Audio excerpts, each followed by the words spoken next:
Hello and welcome to this week's edition of UGA Sports Live. I'm Dayne Young, joined by the head coach and College Football Hall of Famer Jim Donnan. Roddy DeBolsi, the publisher of UGAsports.com, is traversing through Italy at the moment. So Kirby Smart says he couldn't go there because of Mississippi baseball for his kids.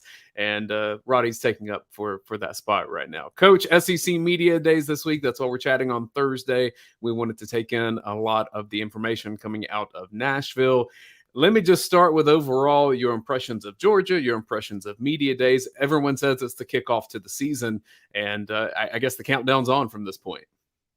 Yeah, I mean, it's just, that everything's starting up when the Media Days crank, and other places around the country are having them. I think Pac-12 tomorrow, ACC's coming up, Big Ten.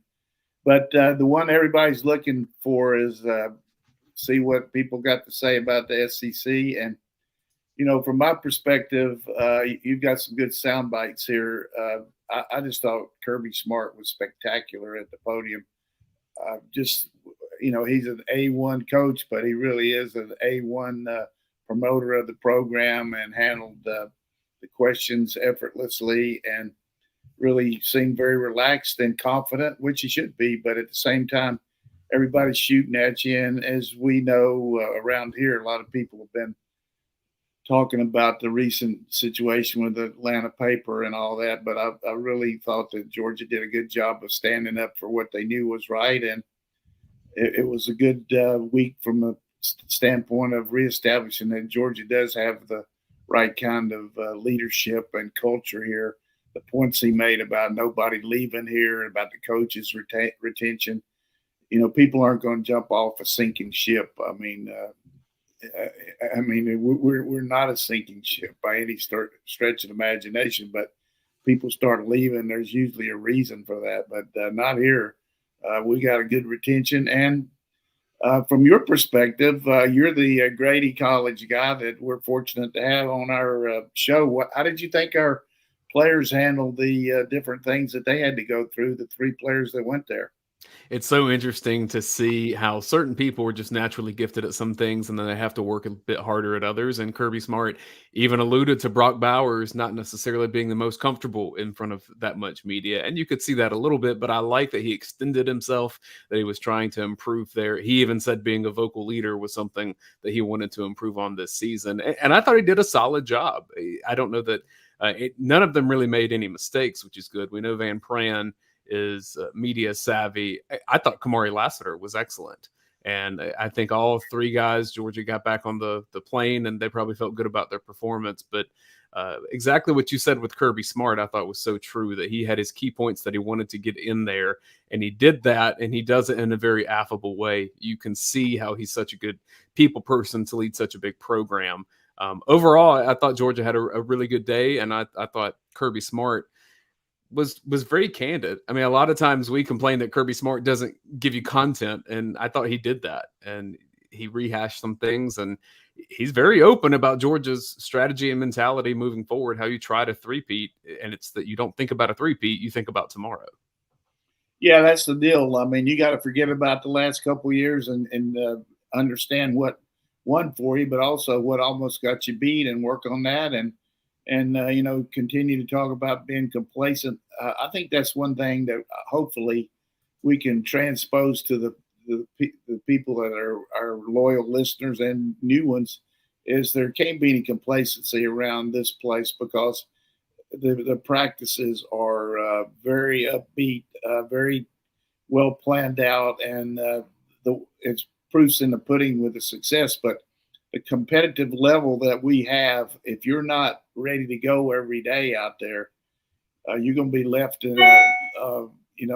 left on the bus. You're not going to make the trip. And that goes with the really outstanding players as well as the people who are trying to get going. And I really was impressed about the fact that so many of I hadn't thought about it, but pointing out that the COVID year where we couldn't really bring kids in for visits and all that we got 17 out of the 20 still here. Just a remarkable retention there. But one of the things we got to do is get ready for the season. That's what we do with this podcast, enlighten our fans with what's going on and continue to answer their questions and understand that this is going to be a ride that, it's going to be a little bit like a roller coaster. There's going to be some bumps and bruises along the way if you start hitting your head on something, but it's going to be, to me, it's going to be more downhill. It's going to be uphill for this roller coaster because I think we're ready to ride here. A very good team, very confident team. Leadership, I've said this many times, and I studied it when I was coaching, when I was playing, because I was in an authoritative position as a quarterback. To be a leader, you got to have followers. You got to have people that want to respond to you, to what your actions and your words. And so for leadership, you got to have followership, and you got to acquire that with your own play, your own performance, the way you handle yourself. And we work hard at it here. I mean, when I say we, the UGA coaches spend an inordinate amount of time working on leadership and developing guys down the road. I know when we recruited David Green, I talked to him about, hey, you can be a starter here. You can be a guy that can really be a prominent player on our team, but I also feel like you can be a captain of this football team. You can be a guy with your capabilities and the kind of person you are and the way you were brought up, that these guys on the team are going to respond to you. So, and that's going to pay very good dividends when you get out of school. And it's obvious he's done really well in the business world, but you got to recruit leaders too, not just players. So, and over the years, there's been a lot of them that are prominent. Kirby Smart was a captain of our team, and he showed a lot of qualities back then that he does now, standing up for what you think is right when people are trying to figure out what kind of decision you're going to make, because the coaches aren't around them all the time. I mean, some of these decisions we've made as far as driving haven't been what we need to. And I think what you're going to see, there's going to be some stiff penalties coming out of there. And usually what happens is you take away playing time or you take away something to do with the allocation of the different funds that are available now that are legal and the ones that the school provides. So I think that's something that you're going to see very prominent in Georgia's program. The hammer is going to be down on that. You talked about the team leaders and the one that he's been a team leader for a long time now. Sedrick Van Pran, second time at SEC Media Days. He was asked why he returned to Georgia. He's a guy that could have gone pro. He would be on an NFL roster right now. Here's what he said. I felt like I could gain more from coming back. But then when you start to think about from an aspect of the University of Georgia, I really felt like I had a great opportunity to help my guys. And I think that's what ultimately drove me back, is that I think that we had a great opportunity to be a good team, and I wanted to be a part of it and help try to lead the guys to let the Lord say the same, a good season for us. So I think that was what it was, and ultimately just the connection that I felt with the guys in the locker room. And see, what I hear from that is all of these guys, they want to go pro. He wants to be an NFL player. But when you have it rolling like Georgia does right now, and you don't like your NFL stock as once, maybe as much as you could, it's easier to come back to Georgia in that situation. And I thought Van Pran explained that really well. Yeah, this guy is just a really good player. I'm talking about every day, you're going to get his best shot, and very consistent among the players as far as people, when you mention who's somebody you look up to, because he's so steady. I mean, he just every day he's going to be the same, and he's just going to be somebody you can count on. And I always talk about a little bit of philosophy here, but off-season program, when you're doing the sprints, when you're lifting weights, when you're running on the team run, whatever it might be, the guys that slack. The ones that are looking for a reason to find a way to get by with something, and see if they can maybe cheat the system a little bit. And it happens in every phase of any program. But I think not much here now because so many guys are going to tell you, look, we can't have that kind of effort now and expect to win in the fall. So you got to have people that are going to do that every day. And the 3 guys that Kirby took, I promise you don't have any slack every day they go after it. Kamari is just another guy that's got a lot of pride. He does a good job of playing consistently. And then, of course, Brock Bowers.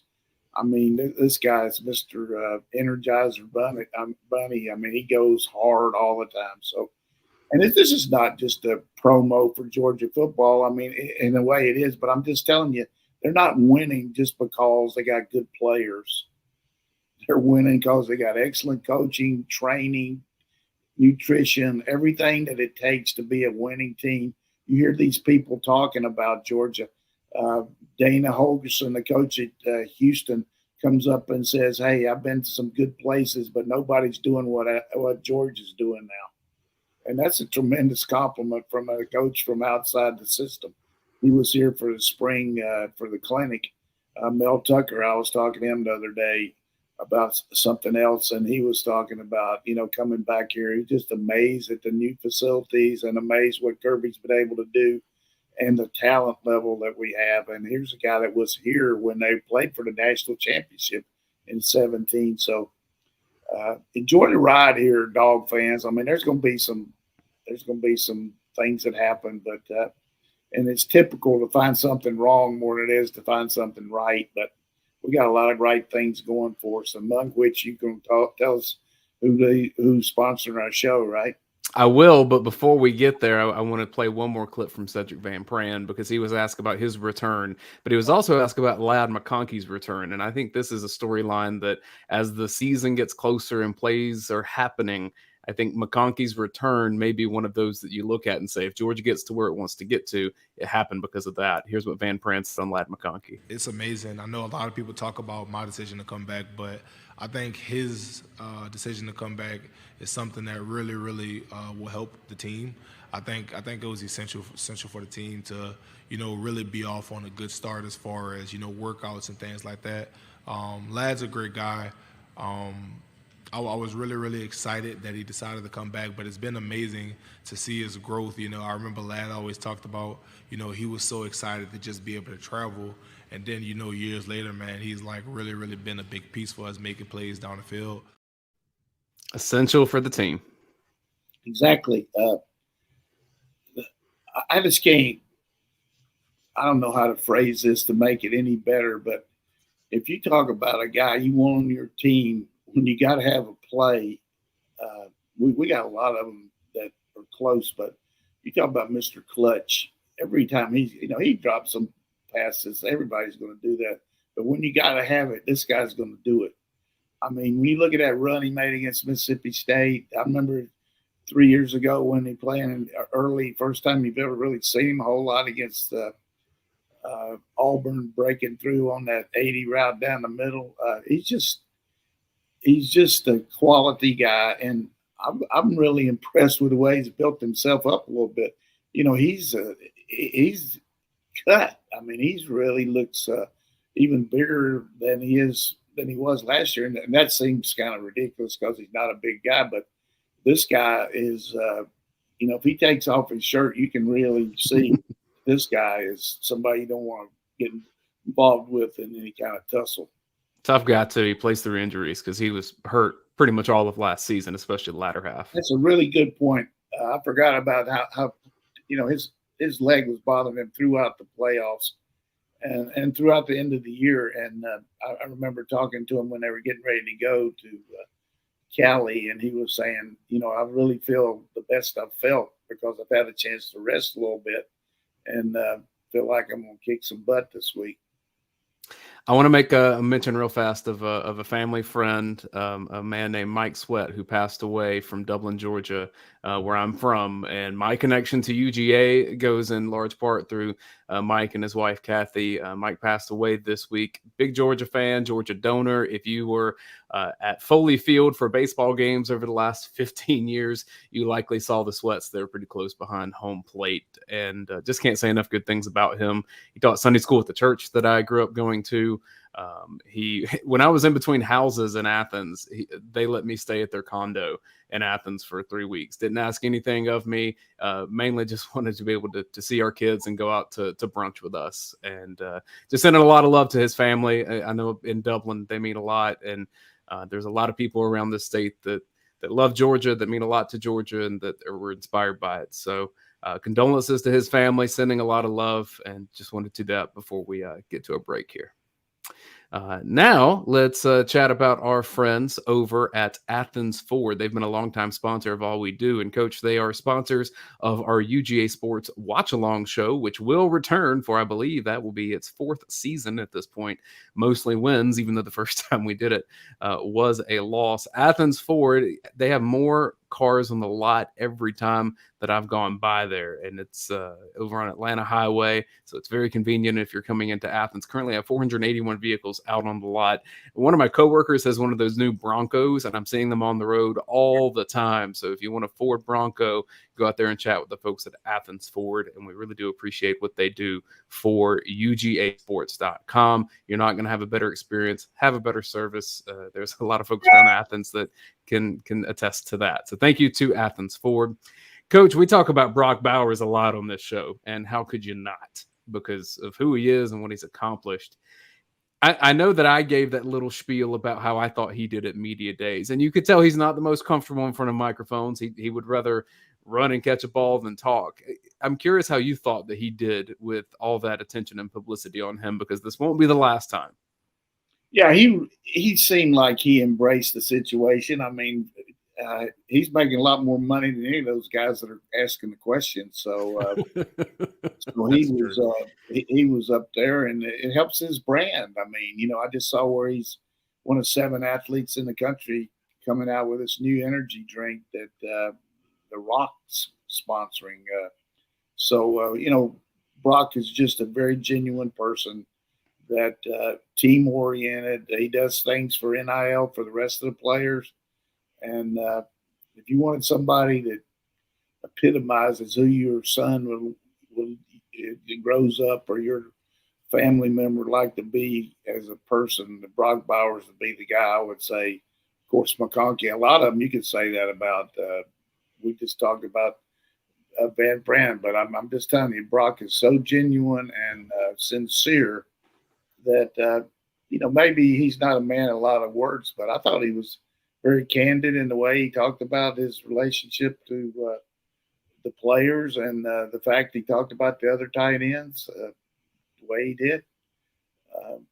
It's a different situation for these young men to be in that kind of environment, because they're used to the local press, people just standing up there, but at the same time, not only are they getting hammered by the print media, they got to do these individual deals with the TV and radio, and then ESPN wants an individual, CBS. So a lot of different interviews, and you're getting the same questions over and over. And it's like I used to say to this guy that started being a tennis pro, you got to be the same at 4:00 when you're teaching somebody a 30-minute lesson that you were at 9:00, because they're paying you for your best shot. So you got to do that 10 or 15 times up there, the same questions. And you can't just say, hey, look, somebody's already asked me that. But they did, but it's a different setting. So what we see on the SEC network is just minuscule to the amount of time that they're getting to own these other platforms, because they want to service all these things. And just like Kirby, as soon as he finished everything, when he got back here, he had to do a hit with the SEC network. I think he was at home when he did it, but he'd been gone all day, and then they hit him again. And so that goes with the territory, though. Bowers was asked about what he needs to improve on this season. Here's what he said. One of the things I'm trying to do better at is be a better leader, because now I'm the old guy in the room somehow, and I felt like time flew by, and I feel like just yesterday I was sitting in the same seat as those freshmen, and it's a little nerve-wracking, but for those guys, and I'm just trying to help them the best I can and lead by example, and I guess just maybe try to be a better vocal leader and say something when something needs to be said. He reminds me of Nick Chubb in a lot of ways, Coach. Yeah, I mean, quiet type, but the thing that really is overwhelming there is just the smile.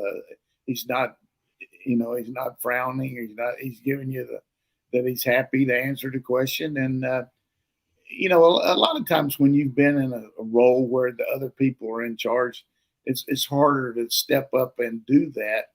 But that goes with the territory. If you're going to be a starter or one of the best players, that you've got to be able to articulate that to the younger guys, because they don't really know the standard. And it's any place I've ever coached, it's just such a big change from, if everybody would just go back to when you were in junior high and then you tried to play on JVs, big step up, then varsity. Man, it's faster, the competition. Then you leave high school and go to college, and then you go college to pro.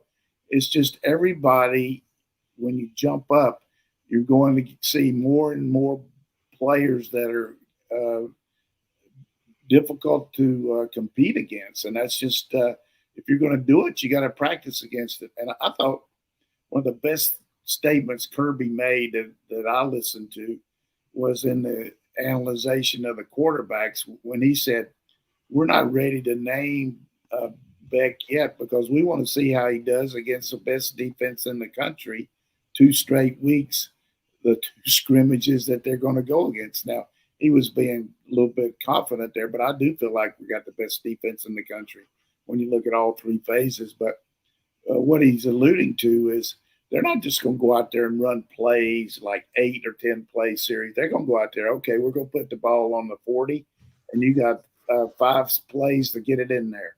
Or we're going to put it on the 10-yard line. Let's see how you can go against this red zone defense. Or we're going to go 6 straight 3rd and 8s. And what you're going to see is Beck against that, Vandergriff against that, and Gunnar Stockton against that, and see how they react to it. And same thing with the defensive players. They're going to put, hey, you got to go out here and cover Lad McConkey or Star, Jonelle Aguero. You got to go out here and cover Bowers. You might not do it every time, but I thought it was good last year when I was watching one of those early scrimmages when they were putting Malachi Starks out there with the first unit. I'm thinking to myself, good Lord, I saw this guy last year playing against Raymond Gap over there at Jefferson. He's going against the first team, but hey, he was the best guy, and he proved it right there in the Oregon game. And that first scrimmage, I think he knocked down 3 passes and really made the offense mad, but he was good now. I mean, now he's one of the best players in the country. I mean, practice performance at Georgia always dictates playing time, but I think even more so when the first 2 games are Tennessee, Martin, and Ball State, because you're going to have to be focused against your team in practice because that's the best competition you're facing for the first 2 or 3 weeks of the season. Yeah, I was on a real downer this morning when I woke up and saw the preseason rankings for the league that Ball State's in, and they're 5th in their division.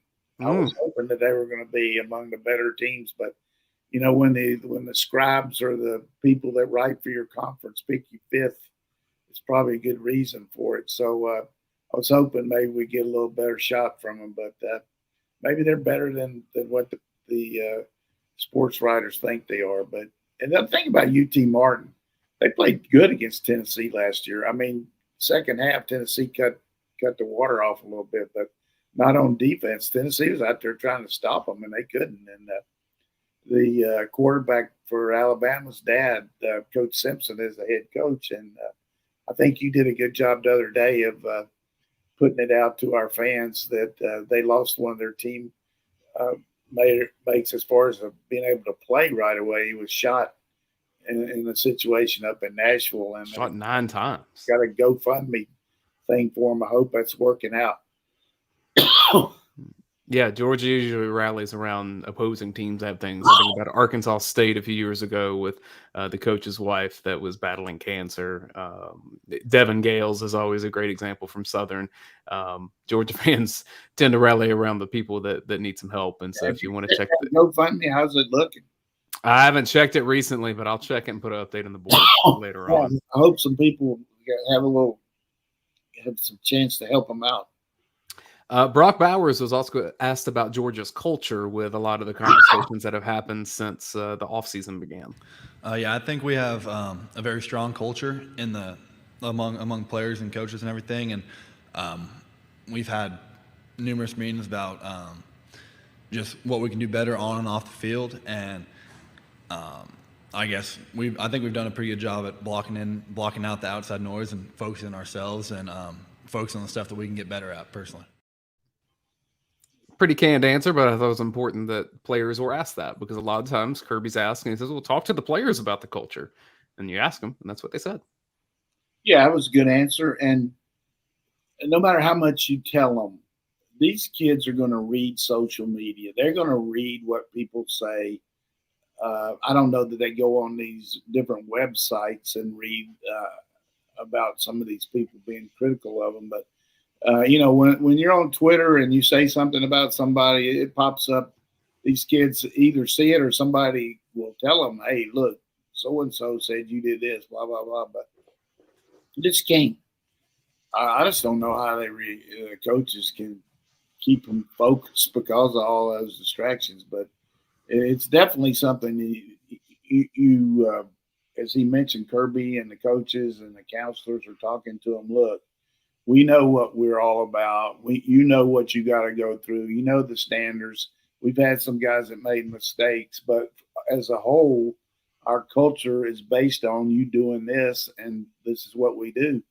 And like I said in the get-go here, if things weren't good here and people didn't see that they were being treated fairly and being developed as young men off the field, they'd be hitting the road.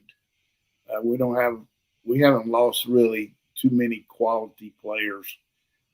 We've lost a couple good players that are looking for a little bit more money maybe, but we're not looking at people to leave here. Why would you leave? I mean, what are 29-1? Yeah, well, I mean, if the reports are true, there's some players that had more money elsewhere came to Georgia instead in the recruiting process. Yeah, I think it gets to be a point where, like, one of the things that I know our coaches say, look, you got to look at what's going to be your long-term interest. Sure, short-term, you might make this or make that, but they walk through that facility down there in the end zone, and it's got the amount of money that all the different pro players are making, particularly the ones after their first contract where they get the second big one. And it looks like the New York Stock Exchange, the ticker going across there, Roquan Smith, $100 million, whatever it might be, Matthew Stafford, all these guys played at Georgia, and it's a good idea that for these young men and their parents to listen to, hey, we'll do all we can to help you, but we want to be fair. We got to look everybody in the eye. And I think one of the things the coaches have to say to the guys in the locker room is, look, so-and-so might be making more than you, but that's the way life is. I mean, you're going to have a job, and you're going to go out there and if you're worried about what somebody else is making, instead of getting your butt in gear and doing all you can to do what you got to do, then you're going to have a hard time. So you got to work with them on that too and counsel them. One of the players whose name is on that ticker is Ben Jones, and he's been in the NFL for a long time at this point. He's a lifer up there, and he was at SEC Media Days playing for the Titans, being in Nashville. There was a fun little exchange I saw with him and Kirby Smart, where Kirby was saying, "I couldn't get you to come to Alabama. I tried hard," and he didn't know the connections that Ben Jones had to Georgia. That was cool. I mentioned on the last one of the things I always liked about it was having a chance to see some of those guys that you recruited, because you play them in the game, they leave real quick and you don't see them before the game, but just say hello to them and ask them a few things. And that was kind of that kind of interaction there. And just because you lose a guy to another school, he doesn't automatically become a zero. I mean, that's just the way it is. I read a recruit online the other day on Twitter was saying one of the hardest things for him is telling these other guys no, and when he says something to yes, because he's built this relationship with them, and that's hard because everybody's been good to you, and you got to tell people no. And in the end, you got to have some backup from your coach and your parents and all, because some of these guys are ruthless. They're going to just keep pounding you, and you got to be You got to be strong in your conviction and stick with your decision. One of the coolest things when media runs on the field and tries to get the photo of the coaches shaking hands or whatever, it's just a photo op there. But one of the coolest things, if you follow some of the assistants, they'll go to players on the other teams and just say hello. And it was great to see you. And to ask about families, they have specific things because even though they didn't go to your school, you know, a lot of the relationships within the league, and they may come to your school at some point now with the portal and everything. But that was always a fun dynamic to me. This was this intense competition, but afterwards it's just everybody saying hello, good to see you. Exactly. Let's talk about our friends over at Dead Soxy. If you want to get, Roddy calls them your lucky socks, and they have all different colorways, including red and black for Georgia, some that look just like the classic silver britches. And yes, they are closer to silver than maybe the gray ones that Georgia dons every now and again. But these socks are great. Coach, I know you know socks well. Burlington, North Carolina, you talk about it a lot. These are quality socks from Dead Soxy, and you can get some really good specials either by becoming a Dead Soxy member or just getting some of the sales that they have on their site.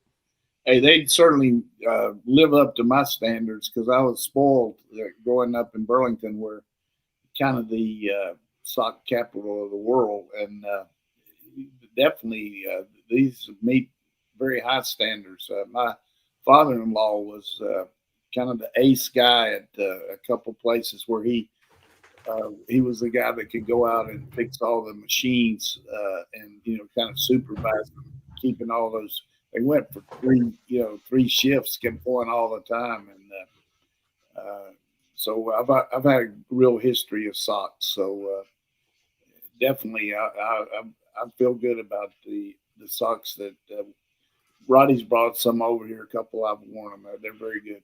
Yeah, and I like the no-shows. That's what I keep around as well. So you can check these out. They'd be great. Hide between your shoes, but really good quality socks. Also, we need to chat about our friends over at Academia Brewing Company on Atlanta Highway. So if you're out checking out Athens Ford, stop in and check out the beer selection and really good food over there. One of my favorites is the flatbread that they have at Academia Brewing Company.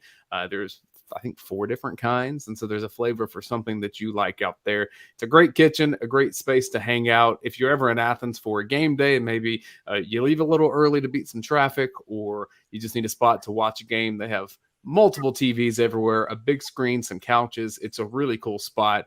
Go over to Academia Brewing Company. They've been supporting Georgia for a long time. They're Georgia fans, and they're fans of UGASports.com. And I'm a fan of Academia, so go check them out. Or if you just want to buy a great beer to have at home for the rest of your summer, maybe you're doing a beach trip, grab some Academia. You can buy it there, or in the Northeast Georgia area, you can buy it from wherever you buy your beer. One thing about Academia, I think everybody's got family members, and you say, "Hey, we're going out to eat." Say, "I want to go here. I want to go there." There's all kind of different ideas, and you can't please everybody. When you go to Academia, I've never been to any place that has so many different varieties of different kinds of food. Now, you got specialty places everywhere in Athens, which are great, but if you want to just please everybody, go to Academia because you got a chance to get, whether it's wings, flatbread, whatever you want to have. You can, and the salads are unbelievable. Sandwiches are just too big. You got to take something home when you cut one of these babies up. So I feel good about that. If there's some indecision involved and you're the head man and you got to make a decision, just drive right over there. It's right beside racetrack over there on Atlanta Highway, and it's easy to get into, and always got plenty of parking. And I always talk about the parking angel. The parking angel is somebody that follows me around, and I got to find the parking place. And for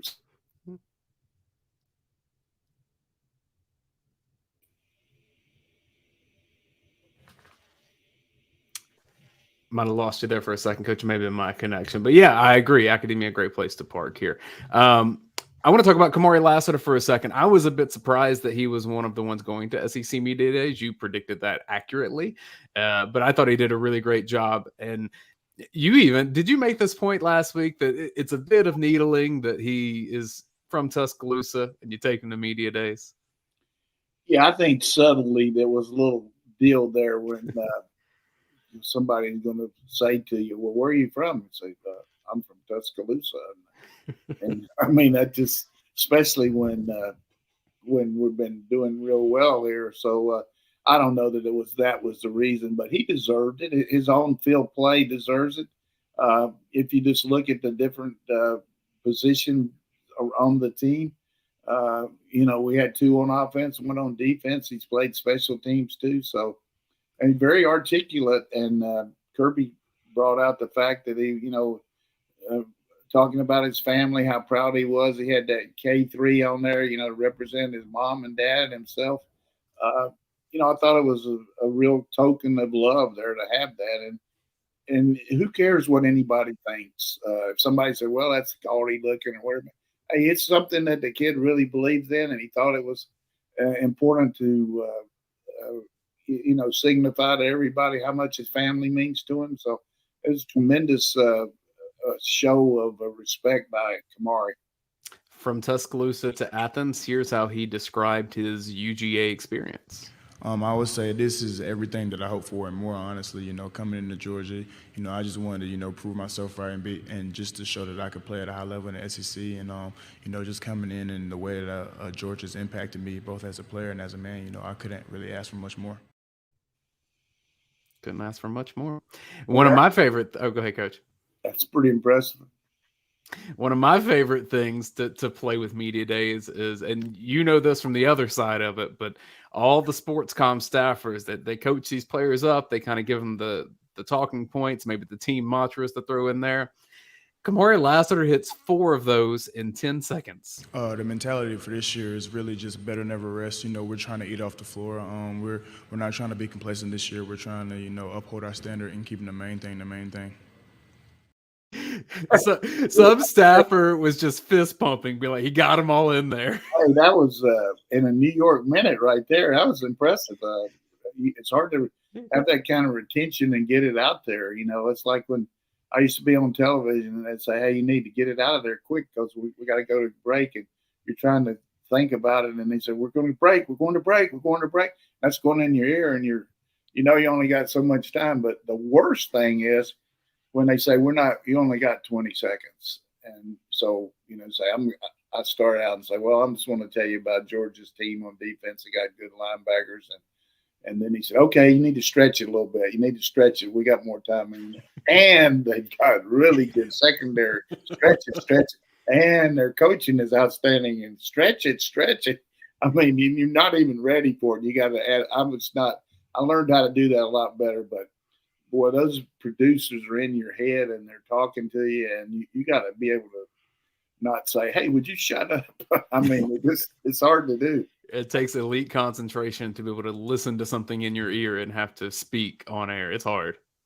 Yeah, and during the games, too, I mean, you've got that deal where they're talking to you, and you've got ability to talk to them, though, because you got a little button that cuts your microphone off, and you can talk back to them and say, look, I need to get an ISO on Lab McConkey. I feel like they're going to throw the ball to him or whatever it might be. But there's a lot of stuff behind the scenes there that you got to work on. And then you got the telestrator, which really helps. You can tell a lot about how much somebody really knows and thinks and quickly when they do a broadcast. When the guy can telestrate the play right after it happens, that to me, the guy's got a good knowledge. But when they come back after break and they've had a chance to see it 5 times during commercial, and draw it up like they're Newt Rockney, that doesn't impress me much because I know that they couldn't figure it out when it happened. Shania Twain, that don't impress me much. Usually you make the music references. I had to throw one in here. You like Shania? I like her too. My kids like her a lot right now. We've been playing a lot of like 90s country for them, and really? They're into it. Yeah. And my kids love Dolly Parton. Did they play Don't It Make My Brown Eyes Blue? Or I haven't tried that one yet. Maybe I'll have to let you talking in your sleep. I'll let you introduce those to them. They like Dolly? They love Dolly. Did you ever know what about Dolly's high school talent show was? Oh boy, what is it? She crawled out on the stage and tried to stand up. Oh, that's pretty good. I'm going to play this Lassiter cliche one more time because it's going to lead into our Kirby Smart clips. The mentality for this year is really just better never rest. We're trying to eat off the floor. We're not trying to be complacent this year. We're trying to uphold our standard and keeping the main thing the main thing. The new one in there is better never rest, and that comes from the All Blacks, the New Zealand rugby team. Here's Kirby Smart talking about it. Yeah, that's so funny you say that because I've never brought that up to our team. I think that's bad producing. Wrong clip. Here we go. So this year we studied the New Zealand All Blacks, most successful sports team in the history of really teams over 100 years. They've had the highest winning percentage. And so we took a deep dive. We took 6 weeks. We took a title and a mantra from them and studied those things for 6 weeks because we don't want complacency. They've done it better than anybody else, and we use that. One of their big mantras is better never rest. One of the cool things to me, Coach, is the All Blacks have written a story on their website. They've interacted with social media with Georgia football. They're kind of embracing Georgia, seeking them out. And Georgia's not the first team to do this. I think Dabo Swinney did some of this with Clemson during their run, winning national championships. But I like that Kirby's seeking this out. I've heard him mention the Chicago Bulls in the 90s as well. Yeah, I mean, great teams, regardless of what sport, have tremendous ability to be resilient and make the plays necessary. And you study winning performances. You look at what makes it happen. And I think it's good for Kirby to look at, the ins and outs of all the different success. And I know my good friend Warren Goodstone, who is from New Zealand, all the time sending me stuff about the All Blacks before I even heard about this with Kirby. I mean, I've been hearing about the All Blacks for 15 years from Warren. So they're definitely a winning issue over there. And I tell you, you got to be tough to play rugby now. It's a tough sport. Did you ever do any cross recruiting, rugby, football? Was that ever anything that entered your sphere? Well, they weren't doing the rugby punt back when I was coaching. We didn't really go into New Zealand or any of, but we did go when I was in North Carolina and some other places. We did get some kids from Canada, and it worked out pretty good. We were very successful. I know some of these schools now are looking at kids from all over the world because football has become more of an international sport. A lot of guys are playing at some of these other countries that never played before. The clip that I started to accidentally play, it's in reference to Kirby Smart was kind of joked about media saying that Georgia would go 7-5 and somehow that becoming motivation for the team. And he wanted to clear this up, that it was some Georgia players that said this after winning the national championship, just kind of heat of the moment thing. But he wanted to kind of give a motivational tactic of that wouldn't work, and here's why. Yeah, that's so funny you say that because I've never brought that up to our team. I think our team would laugh at me if I said we were going to go 7-5. So there's a mistake out there somewhere that's ever been brought up by me. Now, I've heard quotes from players that said that. They might have read it somewhere. They might have believed it, but it never came from me because I'm a big self-confidence coach. So the entire offseason last year, I told them how good they could be because all they heard about was how many players they lost. And I pumped that through and through that we had a tremendous team and we're going to be a really good team and they're going to go out and play competitive football. But I don't get into the narratives because once you start using that to motivate your team, you're going to struggle. That's a really good answer there. And I think from a leadership perspective, as a coach, you've got to be straight up with your players. I mean, sometimes you're going against a team, not here in Georgia, but that outmans you, and it's going to be difficult for you to win. But you can also talk to your team about, look, if we do this and we do this and they do this, they could lose this game to us. That's what's got to happen. We got to take advantage of the situations. And when we're going to run this special play, we got to make it work. When we're going to do this onside kick, we're limited here. But you break it out how you're going to do it instead of just saying, hey, we're going to go in there and kick their butt. But you got to be. These kids understand. They see the tape. They know what it's like. I mean, the kids that are coming in here from UT Martin and Ball State, they know what it's like. but they know that hey, maybe we can have some success and at least play as good as we can, kind of like Kent State did last year. They came in and I mean, you measure success in degrees. I mean, that was a successful game for them. I mean, they challenged us, and those kids played out of their mind, and we gave them a lot of opportunities too. But that's what happens. And Samford too.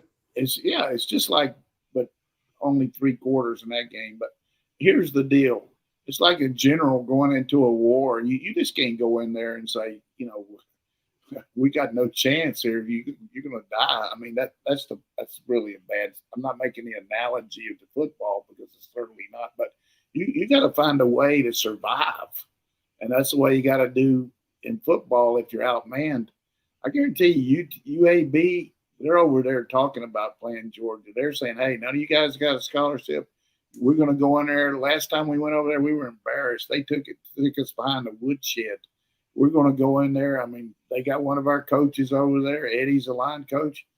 He's going to let those guys know what we got, but he also knows some things that they give us trouble, kind of like Jim Chaney did for Georgia Tech last year, helping them out on their offense against us, kind of like Bobo did at Auburn in that first drive 2 years ago when they had the ball for 16 plays. He knows how to attack us. So you got to find a way if you're the coach, but the overriding thing, getting back to Kirby's initial talk there, is he talks more about, like the Tennessee game this year. Tennessee's won. They're number 1, blah, blah, blah.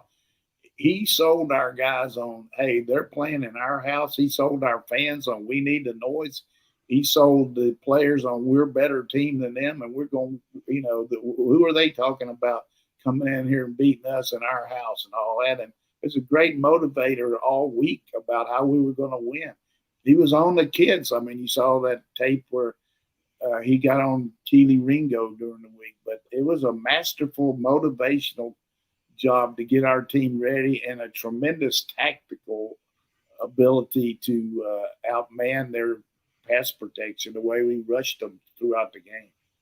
I think of that start against Arkansas because that's a noon kick. There's a lot of excitement, energy, and sometimes you might not be focused. But Georgia came out, and Arkansas was just they couldn't even get a playoff. It was so rocky. Yeah, it was cool the way we destroyed them. But I think again, talking about our schedule, Kirby, somebody said to him, "Hey, what about your schedule?" And he said, "Hey, come play the schedule. Come play it. We got better schedule than you think." I got some notes on that in the next commercial. I'm going to read it out to you about our schedule a little bit. But it's just it is what it is. We can't help it. Oklahoma situation with coming in the SEC, but just enjoy. Hey, come in there and tailgate, have a good time. You're coming to see Georgia play. You're not worried about who they're playing. Everybody's talking about how good Kentucky's going to be. South Carolina thinks they're going to be better and all that. But I'm just going to tell you about South Carolina. Do you know how many times they've beaten Missouri in the last 4 times they played them? Oh, gosh. The way you're saying this, I'm going to say 1. None. Yeah. 0-4. Do you know how many times they've beaten Texas A&M since 2012, playing them every other year at Texas A&M? None. Exactly. Catching on. Who were their best 2 players last year? Marshawn Lloyd and their tight end. They both left. Marshawn went to Florida State, USC. The tight end went to on offense went to Florida State. And then the best defender went to Oregon, right? Pickens. And then Birch. Birch, excuse me. Then they've got they got to play Georgia and Clemson in the top 10, and they got to go to Tennessee. So certainly they did a tremendous job winning those 2 games against ranked teams, against Tennessee and against a really good Clemson team. But I just don't see all this love for I don't see how they're going to win 8 or 9. Plus, they played 9 teams and went to bowl last year. First games against North Carolina and Charlotte. So, but they might surprise me. But I'm putting a little water on that. Put a little water on it there. I'm not as fired up about South Carolina. Another team not fired up about is Florida. And I'm only playing this because this debate happens a lot. I thought Kirby Smart gave the most succinct and candid answer on Georgia, Florida, Jacksonville, that whole dynamic. I really don't care where the game's played. I want what's best for the student athletes, and I want what's best for our program. Unfortunately, if you consider that to be a premier matchup and a national game, there's no recruit that will ever take an official visit or get to visit the campus while the game's in Jacksonville. That's just physically impossible. So both universities, not just Georgia, lose out on an opportunity to showcase their campus in the greatest light there is. And to me, that's really important. Every university I've been at, you had that feature game that everybody in the country wanted to come watch. Very succinct. Great point. And not only the seniors to be, but the younger guys. Can you imagine the impression on coming to in the 9th or 10th grade, coming to watch that game and walking out on the field before the game and how that gets your juices going? You just don't have that in some of these non-conference games and some of these lesser conference teams that we play. But I will say this about Napier. I think he is a really good coach. He was a good assistant coach, and he's been in the premier programs. He coached at Clemson when they were rolling, and he also coached at Alabama. So he knows what it takes, and Florida's got the resources and the new building and everything in place, and they just didn't play very good last year, but he wasn't left a really good team either. But what he is doing is he's remaking his roster. He's bringing in a lot of different players from around the country that want to play in a good team on a good team and hopefully feel like they can win. But I worry a lot more about Billy Napier than I do some of these coaches in the league. If you want to remake your work situation, you can do that with the help of myperfectfranchise.com. That's Andy Ledecky and his team, including Brandon Beachy, the former Braves pitcher. What this is they help connect you to a franchise, a business that you can have ownership in. You can be your own boss, and you can make it where you have a better quality of life in that way. And if you are kind of tired for working for your current boss, you want to make just a different change in your career, maybe you're stuck in your work path, reach out and have a conversation with them and see if My Perfect Franchise can get you in the place that you need to be. Really nice people. They've been supporters of UGASports.com for a while. MyPerfectFranchise.com. Well, that's .net. MyPerfectFranchise.net. Or you can just Google them. They'll pop up. That's how I tend to handle these things. Also want to mention our friends over at Your Pie. They are such a good pizza company, and in Watkinsville is the location that I tend to go to. Your Pie is where you can get customized pizza. On Tuesday, you get double points on their app. I really enjoy it. They have the peach and prosciutto pizza, which is one of their signature pizzas that they do every year. They have some that are there constantly. Peach and prosciutto's their limited time right now. It's the 15th anniversary of Your Pie, and they're just creative. You can make a pie your way. Really good rewards on the app. That's what I like to do. And in fact, I believe I have some free breadsticks that came for my birthday. That is this week. The hot honey pepperoni is one of my favorite pizzas. And we talk about Your Pie a lot on this show. This is our lunch half the time before we do the UGA Sports Watch Along show. So in some ways you can say that our Watch Along show on YouTube that's getting more popular by the year, it's fueled by Your Pie. So support them. They have more than 60 locations, probably more than 70 at this point, all around the Southeast. Find the one closest to you and give them a try. What's your favorite one, Coach? You like that lineage, I think. My biggest deal is being able to go in there and make it exactly what I want, because even though you can order some places and get pretty good, when you go to Your Pie, if you don't have a good one, it's your own fault because you picked out every part of it. So and I've never had a bad one there, that's for sure. But it's just I like to experiment a little bit. But, hey, when I'm in the fourth quarter like I am, I'm pretty sure what I want when I go in there to order. So I'm not going to experiment much. But occasionally when they do send them over here for our games, you'll see some different kinds. And by the time I get downstairs, there's not much left, though, because you and Roddy's already scarfed them up. He's over there in Italy now. He's going to come back like he's some kind Italian connoisseur of food. I mean, some of these pictures he's making, you know, he's lost all that weight and he works out and everything. He's going to come back and look like he's going to be bulgy. That's for sure. He's going to reset. You're probably the idea for it happened in Italy, so maybe he's getting inspired by it too. You wanted to chat about schedule before we get to questions? Yeah, I was looking for my notes on that. So go ahead and start with one question, and I'll have these notes here. I hate for everybody to see my glasses. It's all okay. I'm getting where I might need some myself. This is right up your alley, Blocker 57. It's a coach. I know you talked a while back about SEC expansion beyond Texas and Oklahoma. Do you think that there's any update on the SEC potentially expanding beyond just Texas and Oklahoma? I doubt it.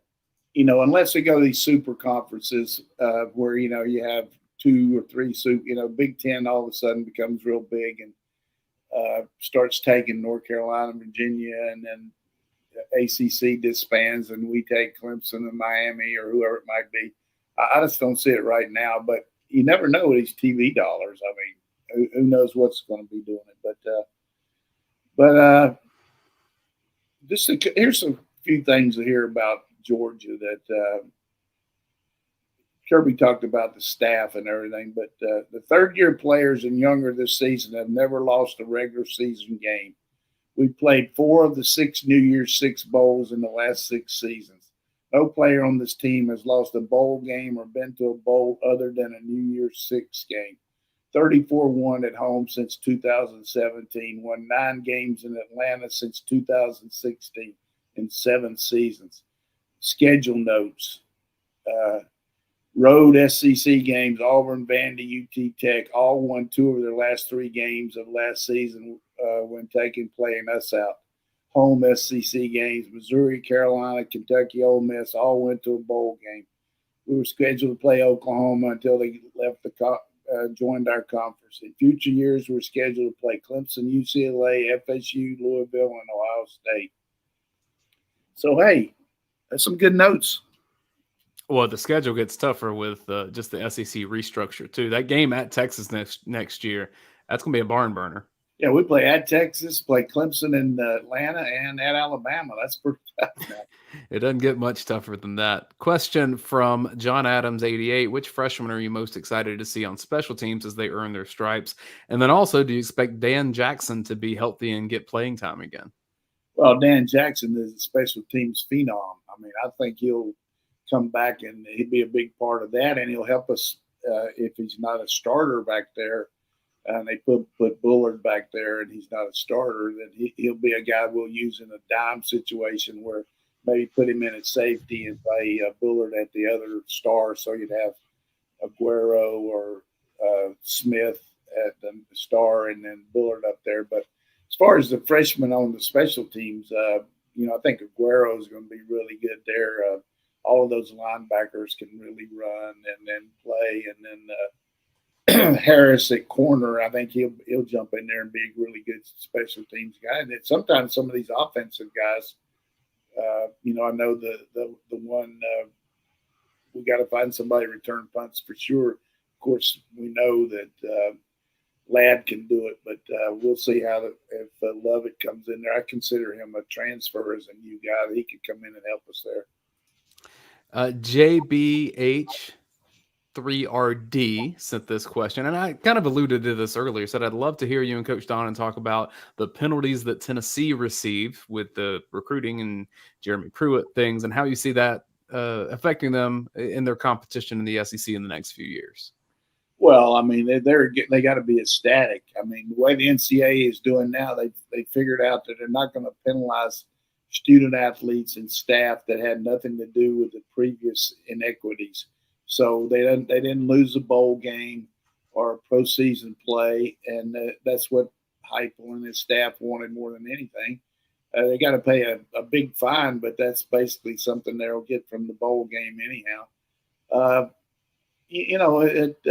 lot of these were smaller things. Some of them were bigger, but let's just face it now. If you want to get somebody, you can get them if somebody on your staff turns you in, because they know the insides and outs of what's going on. And usually the ones that get punished the most are ones that get turned in by their own school employees. And in the case of Tennessee, I think the Tennessee administration wasn't too, as much as they hated to get turned in, it helped them in the fact they don't have to pay any money to Jeremy, because he certainly violated his contract from that standpoint.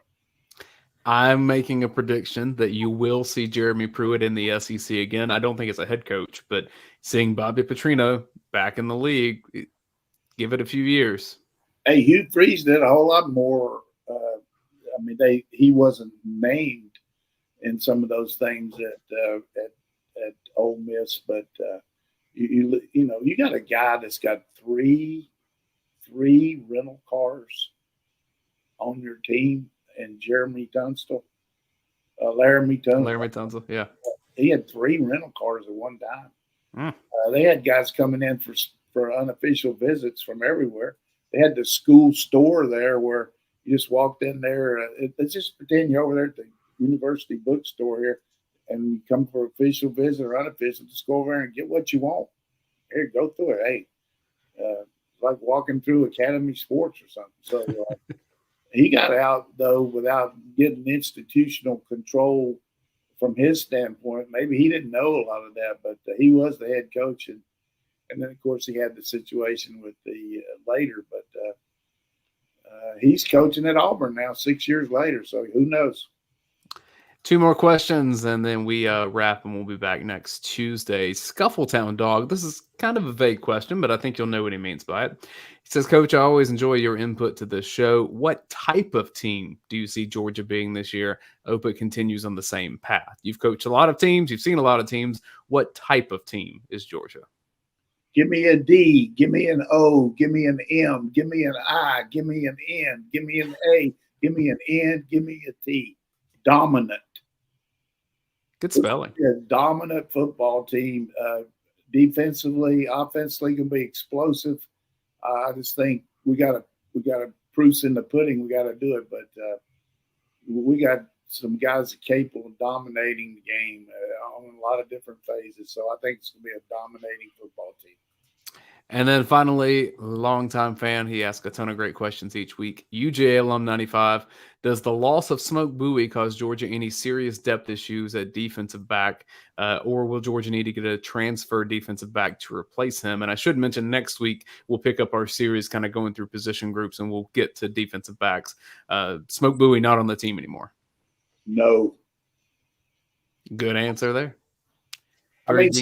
Smoke had some ability, but he wasn't even in the 2 deep, even close to it during spring. And he's a smaller guy.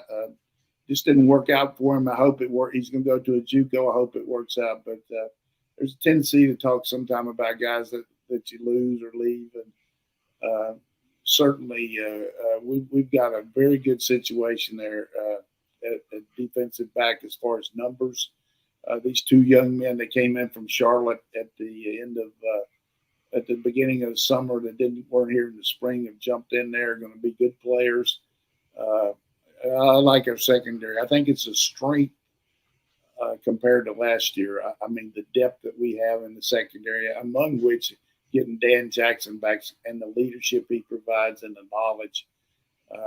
Our defense is going to be in the back end is going to be really, really good. Well, I'll go ahead and tell you, I'm excited to just fawn over Aguero. You mentioned him a second ago, but when you say off the hoof or first off the bus kind of guy, I'm not an expert in this, but I can tell you, just seeing him at G-Day, there ain't many people that look like that. His speed, size, he's got the whole package. Exactly, and you look at that at every position. I mean, when you look at the Hall in the defensive line, and then Harris and all these different linebackers, and we talked about we hadn't heard a lot about Bowl up and up over the spring, summer workouts, as he's doing a really good job. So he's going to have to with the Munden's situation, not being ready early. So these younger linebackers are going to get a chance to focus on their technique, but also be part of special teams and learn the system and jump in there.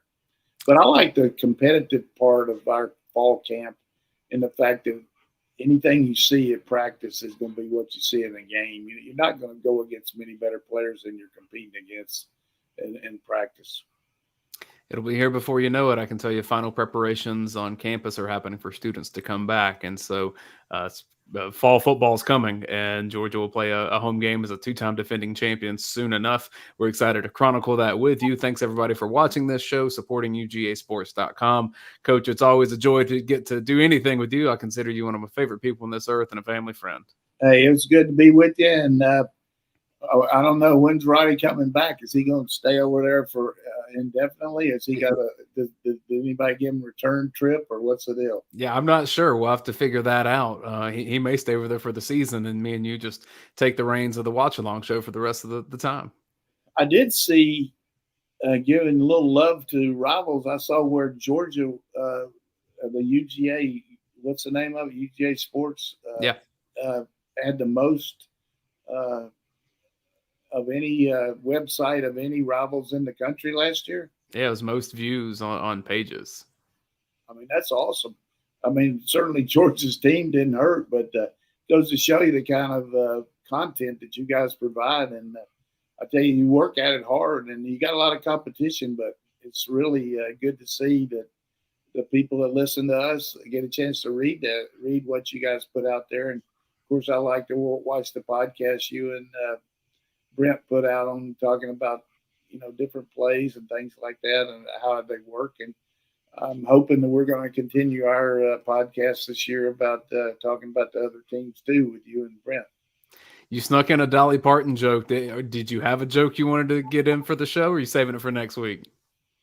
Yeah, I was going to tell the one about the Gators, but I guess I will. But, Billy Napier's talking to his team, and he said, I got the team doctor wants to make a comment to you, to all of us, that we got an issue. So he gets up there and he said, man, says, we got 12 new cases of gonorrhea, and you guys got to watch it. And one guy in the back said, I sure am glad. I was getting tired of that Gatorade.